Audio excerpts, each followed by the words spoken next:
Chers internautes, téléspectateurs, téléspectatrices, nous sommes très heureux de vous retrouver aujourd'hui pour une nouvelle émission. Et Franck, tu es avec nous. Comme toujours, nous sommes contents de t'avoir. Bonjour, ou bonsoir. Parce que ici, vous avez la latitude de décider quand est-ce que vous regardez nos émissions. Mais nous continuons à entrer chez vous avec le même plaisir pour vous apporter votre émission Souviens-toi. Ok, et la semaine dernière ou dans l'émission antérieure, nous avons parlé de fait en long et en large de la postérité de Caïn et celle de Seth, sinon et celle de son père Adam à travers Seth. Et c'était une très belle émission à mon avis. Je ne sais pas pour toi. C'était une excellente émission qui nous a appris à regarder l'histoire sacrée avec les yeux que le Seigneur souhaite que nous la regardions.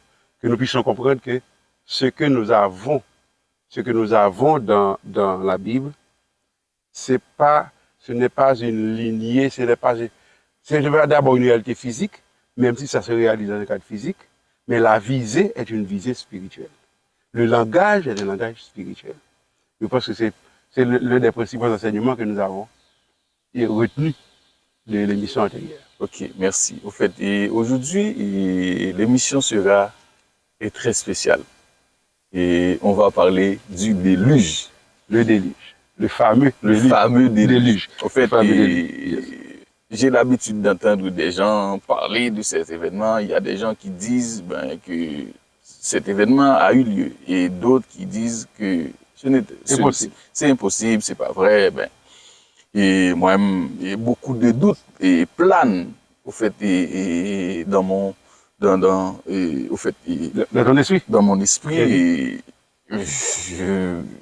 franchement, j'ai du mal à me situer. Au fait, aujourd'hui, tout comme nos chers internautes, je pense qu'ils sont disposés et qui sont curieux aussi à en savoir plus. Okay. Au fait, prenons le cas où il y avait eu effectivement un déluge. En fait, prenons le cas. En réalité, oui. Nous allons montrer que le déluge, ce n'est pas quelque chose auquel nous croyons seulement parce que la Bible le dit, mais que le déluge a réellement eu lieu. Oui, mais... OK? Le déluge a réellement eu lieu. D'ailleurs, la démarche que nous sommes en train de faire, aujourd'hui, avec cette émission, nous avons la possibilité d'entrer au 6e chapitre de la Genèse.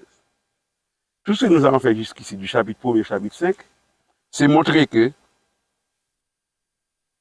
ce que nous lisons dans le livre de la Genèse, c'est réellement un récit. C'est une histoire, c'est un récit. Mais ce n'est pas un récit allégorique, ce n'est pas un langage métaphorique, il s'agit du récit originel tel qu'il s'est passé réellement. Notamment, c'est un résumé très très condensé de l'histoire, puisque, comme j'ai l'habitude et j'aime le répéter, la Bible n'est pas un livre d'histoire. La Bible raconte des histoires. Mais il y a beaucoup plus que des histoires dans la Bible. OK? Mais parmi les livres avec un langage historique, il faut comprendre que la Genèse, c'est une narration que nous sommes en train de lire. Donc, ce sont des faits. Ce sont des faits, et ce sont des faits dont on peut, je dirais, repérer les traces de manière scientifique aujourd'hui, en 2024. Ok, d'accord. Maintenant, qu'est-ce qui a provoqué le déluge? Le déluge. D'abord, il faut que nos internautes comprennent que le déluge, c'est une réponse.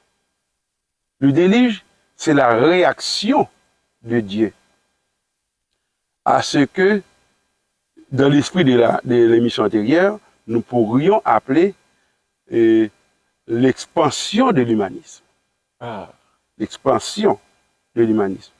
Nous avions essayé de faire ressortir les origines de l'humanisme à l'émission précédente. Nous avions montré que c'est à partir de la lignée de Caïn, tel que le texte est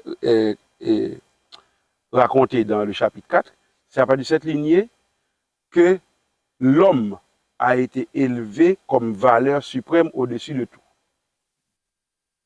C'est ça l'humanisme.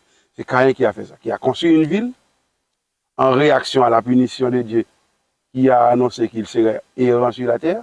Il a construit une ville, donc contre le nomadisme, il a établi la sédentarité. Et à cette ville, il a donné le nom de son fils. Donc il a centré son projet sur l'homme. Ok. Et tu viens de répéter un mot qui attire mon attention. Tandis que tu parlais de l'humanisme, tu dis l'expansion de l'humanisme. Oui. Au fait, et comment peux-tu nous expliquer cette expansion de l'humanisme? Ok. Ce que nous appelons l'expansion de l'humanisme, et qui est, je dirais, très présent dans le chapitre 6, si tu permets, laisse-moi d'abord lire les versets pour que les auditeurs, les internautes puissent ne pas se perdre. Oui, ok, pas de problème. Alors, au chapitre 6, rappelons d'abord, nous avions étudié la lignée de Caïn et la lignée de Seth, que le texte appelle la postérité d'Adam.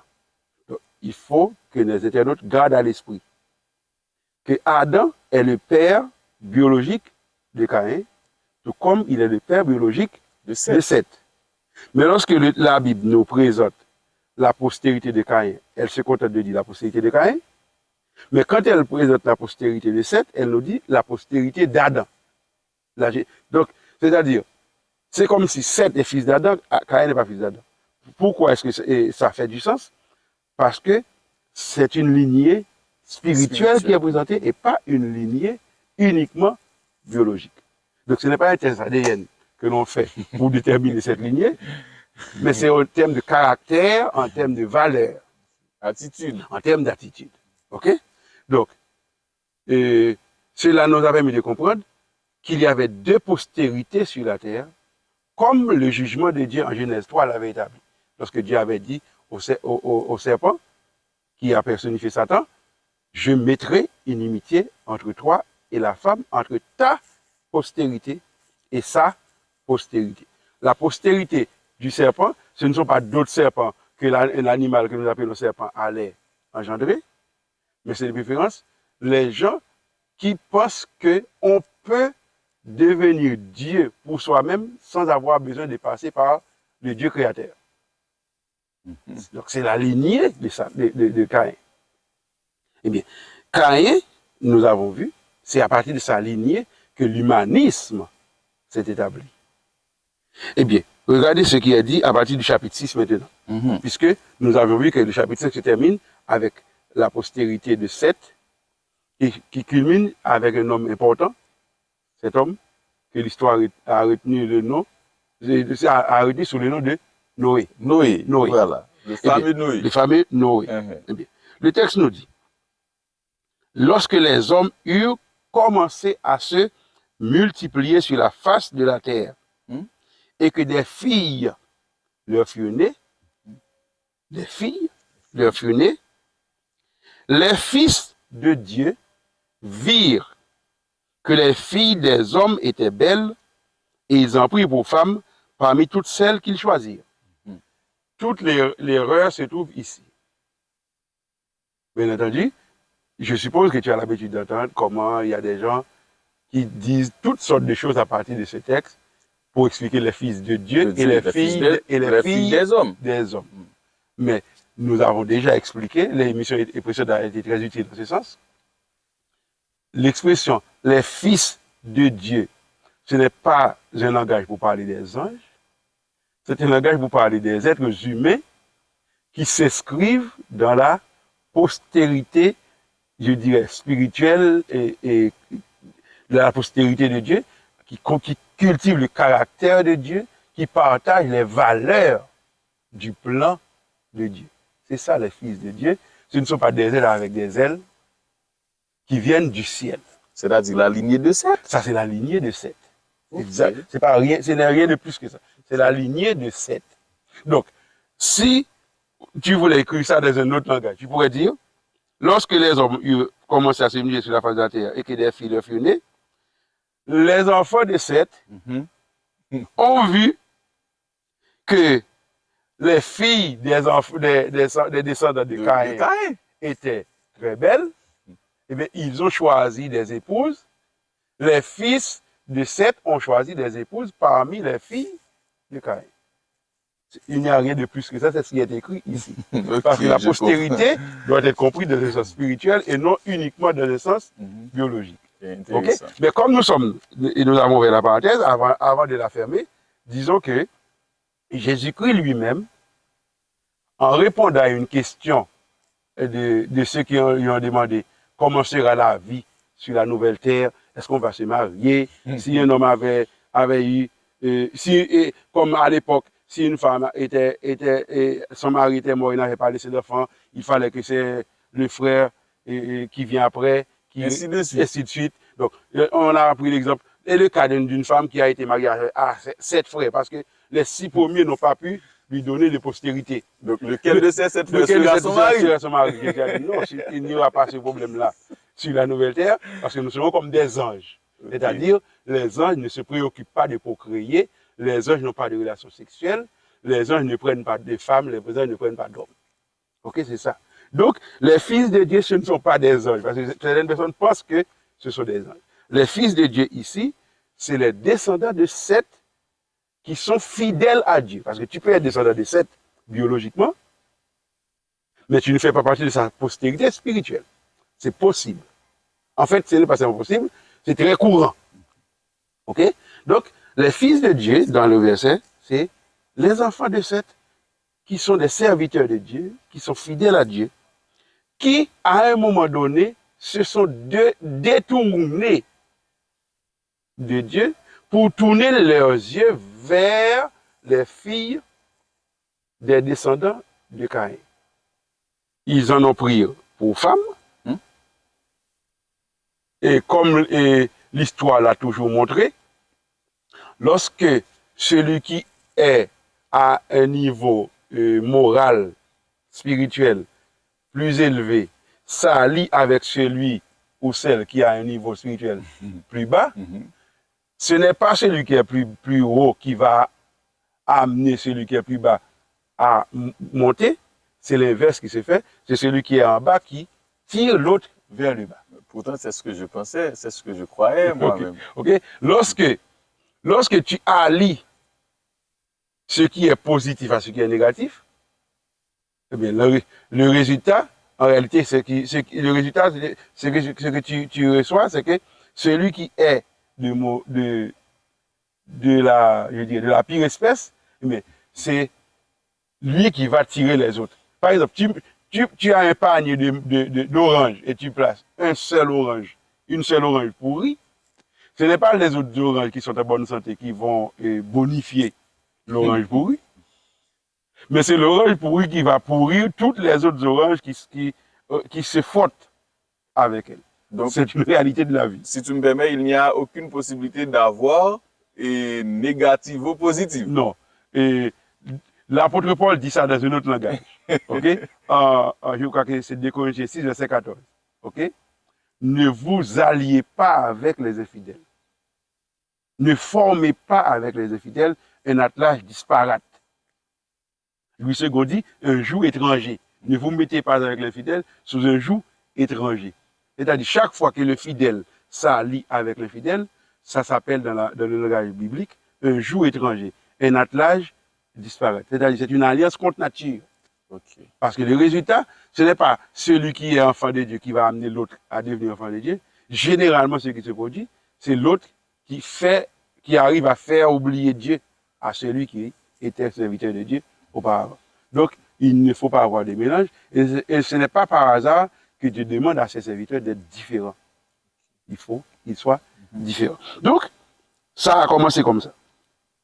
Et puisque Dieu a constaté, non seulement il y a la lignée de Caïn qui ne veut même pas entendre parler de Dieu, qui ne suit qu'un seul projet, c'est un projet humaniste, un projet anthropocentriste, c'est-à-dire un projet qui est centré sur l'homme et qui ne laisse pas de place pour Dieu. C'est, en fait, il y a beaucoup de philosophies que nous connaissons aujourd'hui qui trouvent leurs racines déjà Tu peux nous donner des exemples? Même si les mots ne sont pas cités. Par exemple, l'humanisme, l'anthropocentrisme, l'existentialisme, le matérialisme. Toutes ces philosophies trouvent les racines à partir de ça.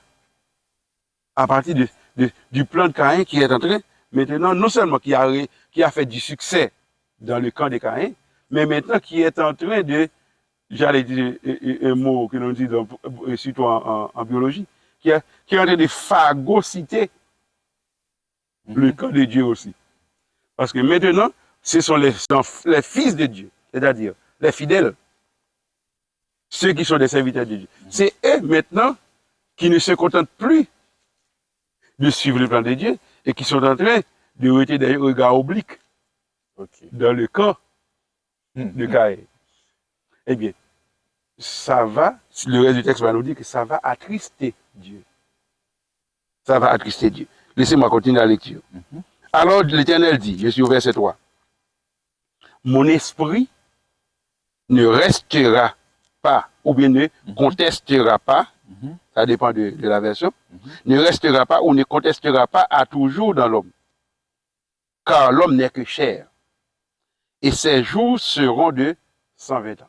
Regardez. Donc la première réaction de Dieu, c'est que Dieu a déterminé un délai de 120 ans durant lequel l'homme, les enfants des hommes doivent décider qu'est-ce qu'ils veulent comme destinée. Donc parce que Dieu va prendre une mesure. C'est comme une réduction de l'espérance de vie. Ce n'est pas une réduction de l'espérance de vie. C'est le temps que Dieu donne pour exécuter un jugement. Ok? Dieu va exécuter un jugement. À ce jugement, tu as prononcé le mot tout à l'heure, la Bible appelle déluge. La Bible donne à ce jugement le nom de déluge. Donc Dieu a déterminé 120 ans et puis ça va être le déluge. Eh bien, le verset 4, je vais lire jusqu'au verset 7. Le verset 4 dit, les géants étaient sur la terre en ce temps-là. Après que les fils de Dieu furent venus vers les filles des hommes et qu'elles leur eurent donné des enfants, ce sont ces héros qui furent fameux de l'Antiquité. Verset 5. L'Éternel vit que la méchanceté des hommes était grande sur la terre et que toutes les pensées de leur cœur se portaient chaque jour uniquement vers le mal. Uniquement vers le mal. L'Éternel se repentit d'avoir fait l'homme sur la terre et il fut affligé en son cœur. Et l'Éternel dit, j'exterminerai de la face de la terre l'homme que j'ai créé, depuis l'homme jusqu'au bétail, aux reptiles et aux oiseaux du ciel, car je me repens de les avoir faits. Donc, tu comprends comment, c'est à cette chose que j'ai appelé l'humanisme, il y a beaucoup plus que seulement l'humanisme. L'humanisme, je préfère dire l'humanisme dans le sens que l'humanisme, c'est une philosophie. Bon, c'est une philosophie qui a été un peu systématisée à partir du XVIe siècle, etc. Mais l'essence de l'humanisme, c'est quoi? Son essence, qu'est-ce que l'humanisme enseigne? C'est que l'homme est la valeur suprême.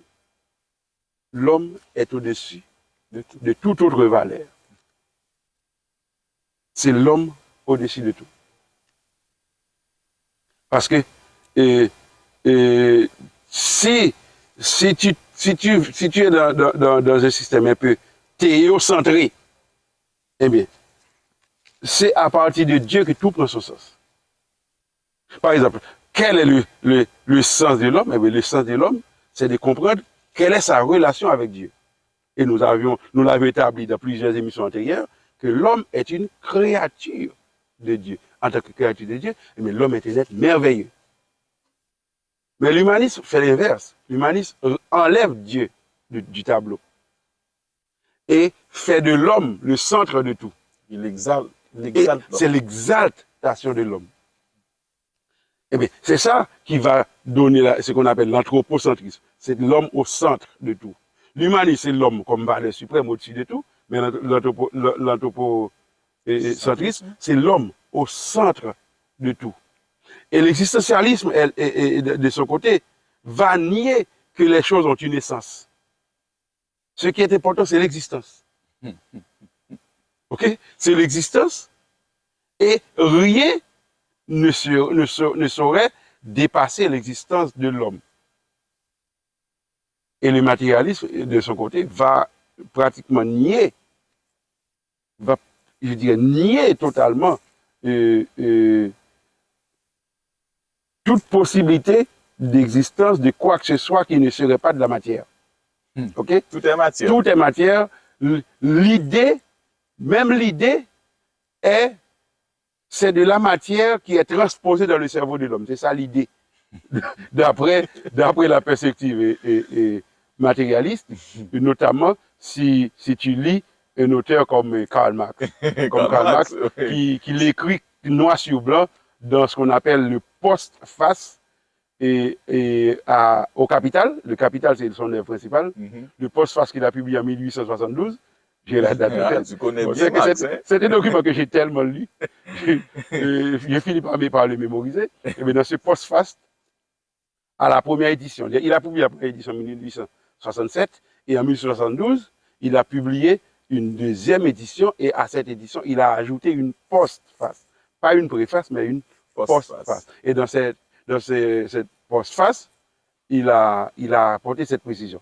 Il a dit que pour nous, c'est-à-dire pour nous autres les matérialistes, l'idée, c'est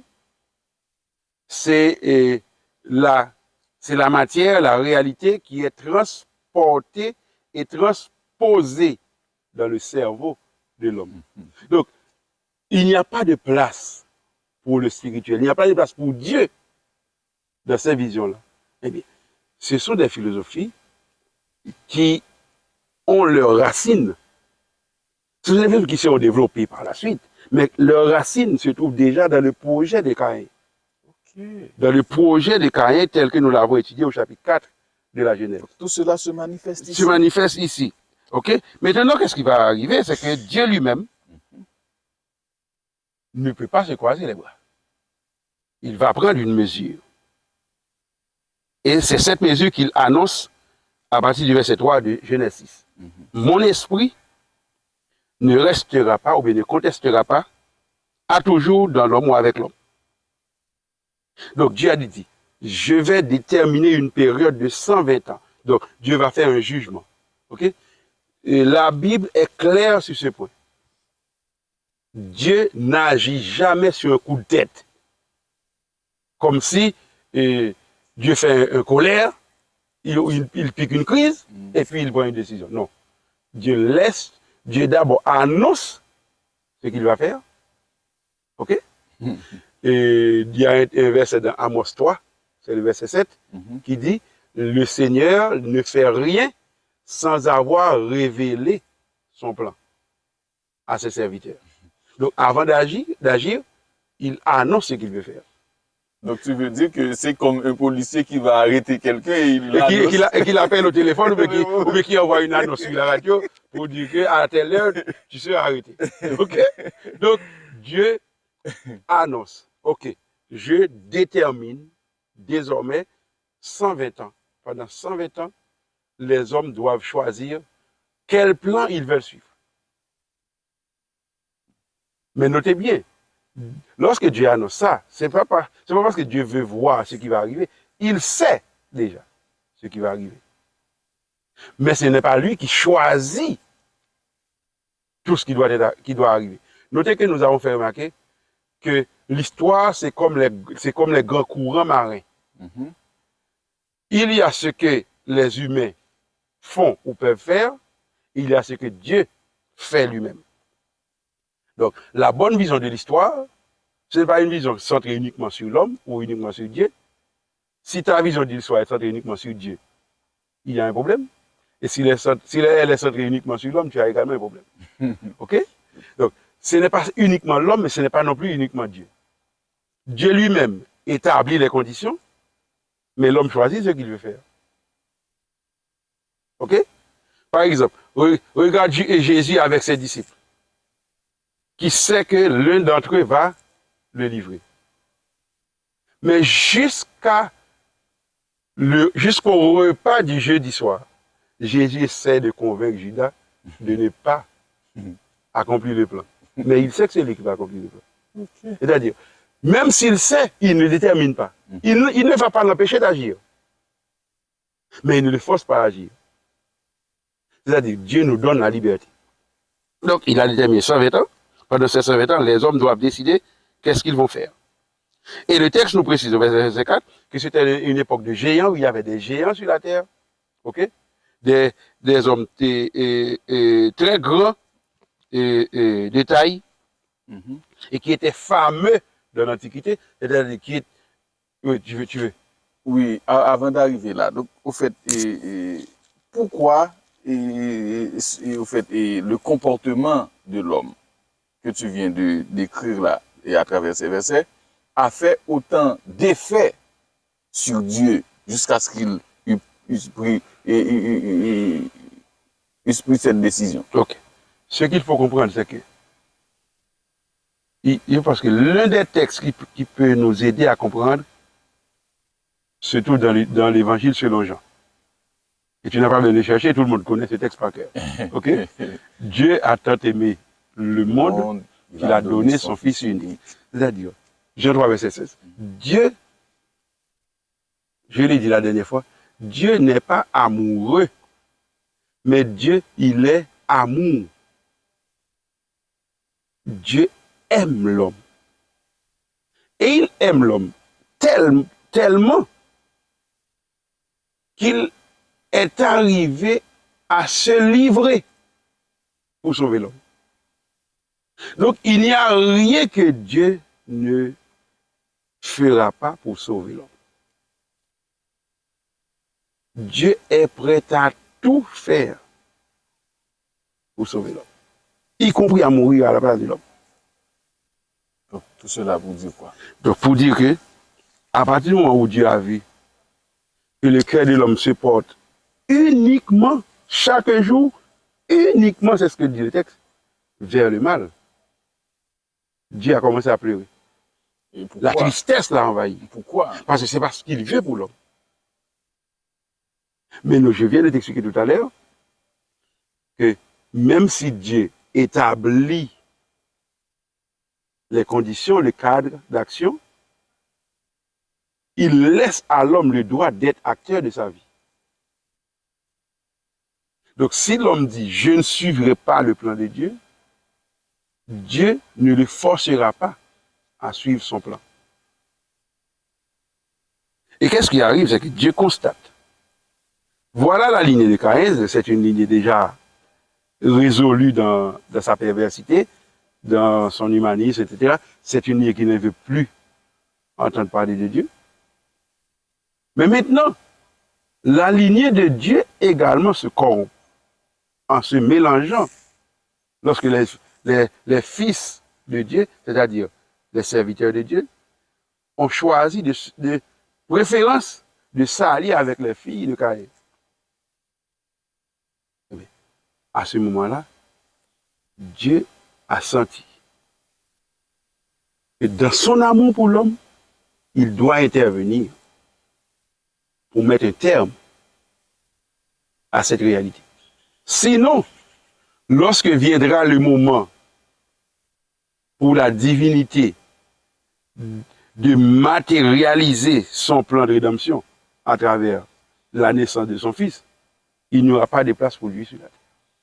Ok. Il n'y aura pas de place. Ok, merci. Une autre chose. Au fait, est-ce que tu penses aussi que le comportement de l'homme et leur manière d'agir à ce moment-là, au fait, a touché Dieu, par exemple, dans sa personnalité, dans ses attributs, au fait, pour ce qu'il est lui-même en tant que Dieu. Donc, au fait, et tu penses que tout cela a provoqué des effets sur lui jusqu'à prendre cette décision, au point qu'il s'est repenti. L'histoire sacrée nous montre que Dieu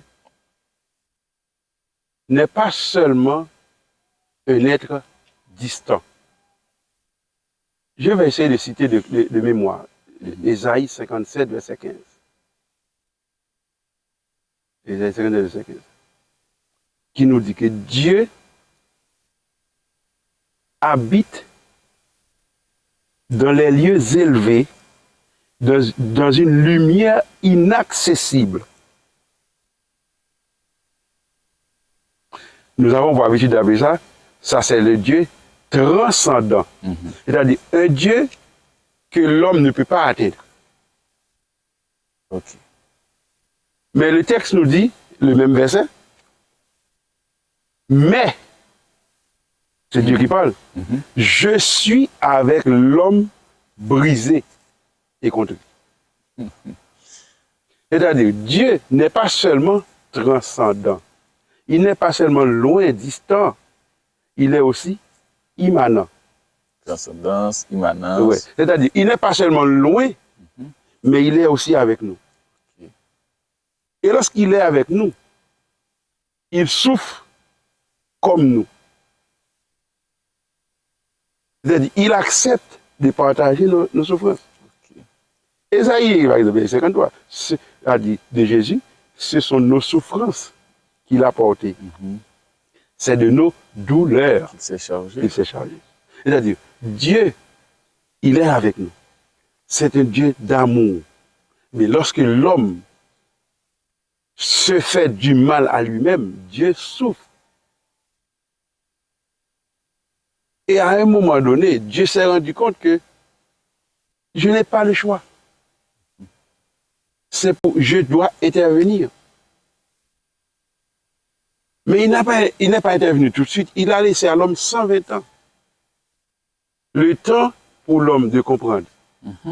Et il y a de la place. Il y a de la place dans le plan de Dieu.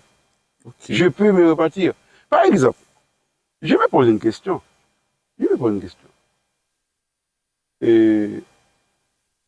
Concernant l'âge, bon, on y arrivera, mais je vais anticiper cette question. Si les habitants de l'époque de Noé, ou bien si quelques habitants de l'époque de Noé avaient accepté le message de Noé et avaient choisi de monter dans l'âge, est-ce qu'il y aurait de la place pour eux dans l'âge? Je me pose la question. Peut-être qu'il faudrait y réfléchir. Oui, mais j'ai la réponse. Il y aurait de la place pour eux. Ok. Évidemment, lorsqu'on étudiera exactement ce qui va se passer pendant le déluge, voilà, on fera la démonstration de ça. Okay. Mais il y aurait de la place pour eux, s'il avait choisi de monter. Okay. C'est-à-dire, Dieu savait ce qui allait arriver, mais il a une compassion telle que Dieu ne veut pas, comme un Dieu déiste, okay. Comme les déistes, qui pensent que Dieu, il a tout créé, ensuite il a abandonné la création, et il a dit à la création, débrouille-toi. Ce serait comme un vagabond qui a pris une femme, il l'a donné un enfant, et il l'abandonne. Un Voltaire, par exemple, c'est un déiste, qui croit que Dieu, bon, il a tout créé, mais il ne se soucie plus de nous. Donc, cette version de Dieu, c'est la version du Dieu transcendant. Okay. Du Dieu qui est loin, très loin, et qui ne fait aucun cas de ce qui arrive à l'homme. L'homme fait ce qu'il veut sur la terre. Dieu a abandonné la planète. Il a abandonné la création, pas seulement la planète, il a abandonné l'univers. Non. Ce n'est pas ce Dieu que nous voyons dans la Bible. Le Dieu que nous voyons dans la Bible, c'est un Dieu qui est préoccupé par ce que fait l'homme. Et regarde, Dieu, il se met tellement à côté de l'homme que pour parler de l'homme, pour parler de Dieu, on utilise le langage que l'on pourrait utiliser pour parler de l'homme. Okay. Par exemple, l'Éternel vit que la méchanceté des hommes était grande sur la terre, et que toutes les pensées de leur cœur se portaient uniquement chaque jour vers le mal. L'Éternel se repentit. Donc c'est comme un pécheur. Beaucoup de gens voient ce verset et ils sont troublés. Si l'Éternel se repentit, c'est comme s'il a péché. C'est pas ce qu'il a péché, mais c'est que Dieu ne savait pas ce qui allait arriver. C'est maintenant qu'il voit les conséquences de sa création. Et maintenant, il met des mains sur la tête et il regrette. C'est comme avoir reconnu son erreur. C'est comme s'il reconnaît qu'il a fait erreur. Donc maintenant, il regrette, il se gratte la tête, okay? Il regrette d'avoir créé l'homme. Okay. Mais en réalité, c'est pour nous dire que Dieu, il souffre tellement qu'il se répand. C'est-à-dire, il éprouve La je dirais, sympathie. beaucoup plus que de la sympathie. C'est que son cœur saigne. Voilà, c'est ça. C'est que son cœur saigne à la vue de ce qui arrive. Et maintenant, il prononce la sentence. J'exterminerai de la face de la terre l'homme que j'ai créé. On pourrait penser que lorsque Dieu dit j'exterminerai de la face de la terre l'homme que j'ai créé, c'est qu'il est en colère. Non, c'est pas qu'il est en colère. Au contraire, c'est avec des sanglots dans la voix qu'il parle comme ça. Il est obligé d'exterminer de la face de la terre l'homme qu'il a créé, le bétail, les reptiles, les oiseaux du ciel, tout. Parce que Dieu dit, il se répand de les avoir faits. Okay.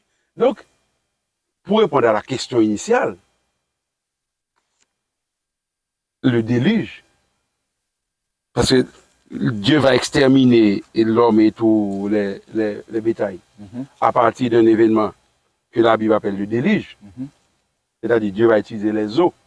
Okay. Je ne sais pas si tu te rappelles, lorsque nous avons fait remarquer que chaque jour de la création, Dieu regarde et il dit, c'est bon. C'est bon. Mais au deuxième jour, lorsqu'il a séparé les eaux avec les eaux, il n'a pas dit que c'est bon. Parce qu'il savait que ces eaux auraient eu comme usage d'être utilisées pour produire le déluge. Il a choisi de ne pas dire que c'était bon. Pas parce que les eaux avaient un problème, mais c'est que les eaux étaient destinées à un usage de jugement, dont les résultats pour la génération qui périt ne seraient pas du tout très bons. Okay? Donc, Dieu va réagir. Sa réaction, c'est d'exterminer de la face de la terre l'homme qu'il a créé. Mais tu peux me demander tout de suite, pourquoi est-ce qu'il y a des hommes sur la terre maintenant? Parce que Dieu n'a pas exterminé la race humaine. Dieu a trouvé un moyen de préserver l'humanité tout en détruisant l'humanité. Il a trouvé un moyen de préserver l'humanité. Et c'est au niveau de cette préservation qu'intervient notre fameux personnage de 3 lettres, Noé. Noé.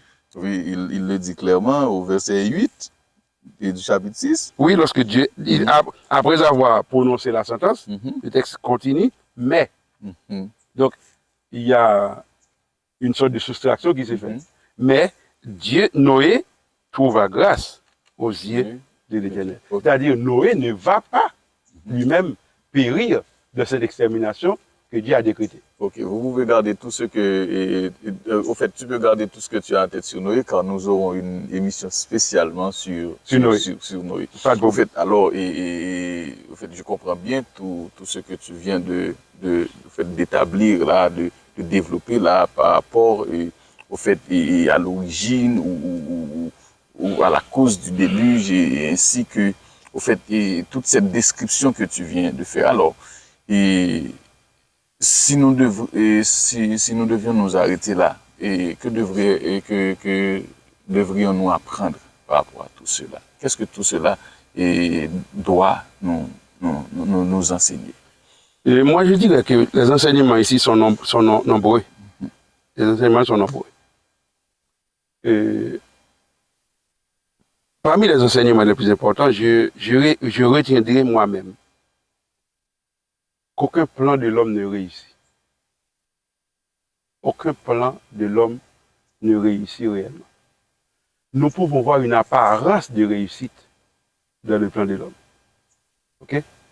Et il y a un psalmiste qui dit, si les méchants croissent comme l'herbe, si tous ceux qui font le mal fleurissent, c'est pour être anéanti. À jamais. C'est-à-dire, le plan de l'homme peut toujours fleurir. Mais à la fin, c'est un plan qui va à la destruction.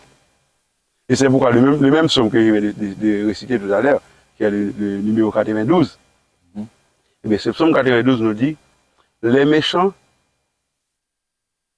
donc les plans des méchants, les méchants croissent comme l'herbe, c'est-à-dire de cette hauteur. L'herbe, c'est de cette hauteur. Ouais. Mais les enfants de Dieu croissent comme le palmier. Si tu compares l'herbe au palmier, qu'est-ce que tu verras? Tu verras que l'herbe est très nombreuse. Tandis que le palmier est presque seul. Sauf que le palmier est visible à plusieurs kilomètres de distance. C'est comme ce que Jésus appelle une lumière située sur une montagne. Donc, le palmier est visible, même à distance. L'herbe est nombreuse, mais l'herbe est piétinée. L'herbe est destinée à être brûlée. Eh bien, le plan de Dieu est toujours le meilleur. Les plans des hommes peuvent toujours fleurir, à la rigueur prospérer. Mais là, ça a fait, c'est la destruction. Si c'est sans Dieu, si ce sont des plans... Justement, c'est de ça que nous parlons. Lorsque le plan de l'homme, c'est un plan qui est centré sur l'homme et qui porte l'homme comme valeur suprême. Lorsqu'il n'y a pas de place pour Dieu. Et ce texte nous rappelle également que Dieu ne tolère pas la méchanceté. Dieu ne tolère pas la méchanceté. Lorsque la méchanceté se multiplie, cela signifie que le jugement de Dieu est proche. Donc Dieu a une réponse pour la méchanceté. Dieu a toujours une réponse pour la méchanceté. Dans le cas de Noé, dans le cas que nous venons d'analyser, Dieu a une réponse et cette réponse a été partielle et provisoire.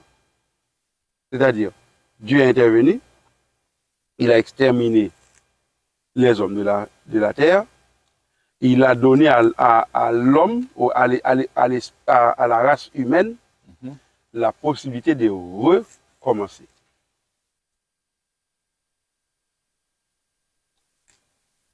La Bible nous dit qu'il y a encore un temps de jugement, ce sera le dernier jugement, il n'y aura plus d'autres jugements. Ce que nous venons de voir là avec ces 720 ans, c'était un jugement. Il y aura un dernier jugement, et après ce jugement, il n'y aura plus d'autres. C'est pourquoi on aime parler de jugement dernier. Okay. Eh bien, après ce jugement dernier, il n'y aura plus d'autres jugements. C'est-à-dire le mal, le péché, sera détruit totalement. Eh bien, jusqu'à ce moment-là, Dieu détermine un temps où les humains qui sont sur la terre actuellement peuvent, pas seulement peuvent, mais doivent décider quelle route ils veulent suivre. Il y a la voie de Dieu, il y a le camp des fils de Dieu. Quand le texte dit les fils de Dieu, ça ne signifie pas seulement les personnes du sexe masculin, c'est tous ceux qui marchent selon le plan de Dieu, même si à côté, le camp qui paraît mieux fleurir, c'est l'autre camp, c'est le camp de Caïn, c'est le camp humaniste, etc. Le camp avec le projet contre Dieu. Dieu nous avait annoncé qu'il y aura une inimitié entre ces deux camps jusqu'à la fin. Aujourd'hui encore, nous avons cette possibilité de choisir dans quel camp nous sommes. Lorsqu'on étudie les 7 premiers versets de Genèse 6, dans l'esprit des textes que nous avons déjà étudiés, eh bien, c'est ce que nous trouvons. Nous avons la possibilité de choisir. Est-ce que nous voulons la grâce de Dieu? Ou bien est-ce que nous préférons être exterminés et anéantis en suivant un plan qui est le contraire du plan de Dieu? Et là, je ne peux pas rater l'occasion d'inviter nos internautes à faire le même choix que nous. C'est ce que j'allais te demander. À faire le choix de marcher selon le plan de Dieu. La Bible dit, mon fils, donne-moi ton cœur. C'est dans Proverbe.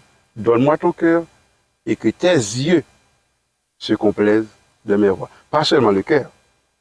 À partir du moment où on donne le cœur à Dieu, on peut décider maintenant que les yeux vont converger dans les voies de Dieu.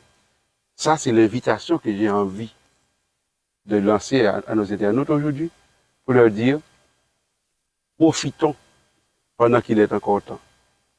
Entrons dans l'arche de Dieu. Pour utiliser un langage symbolique. Entrons dans l'arche de Dieu aujourd'hui. D'accord. Et merci, c'était vraiment intéressant, Franck. Et j'ai été vraiment touché par ces explications, par ce message, et sur le déluge, notamment, et ce qui a provoqué ce grand événement. Au fait, c'est la fin de l'émission d'aujourd'hui et nous te remercions, Franck, et pour ta présence et pour tout ce que tu as partagé avec nous. Et vous, chers internautes, téléspectateurs, téléspectatrices, nous vous remercions et vous donnons rendez-vous à la semaine prochaine pour une émission et pour la poursuite du déluge. Nous continuons à analyser ou à réfléchir sur le déluge. Et n'oublie pas qu'ici c'est Souviens-toi.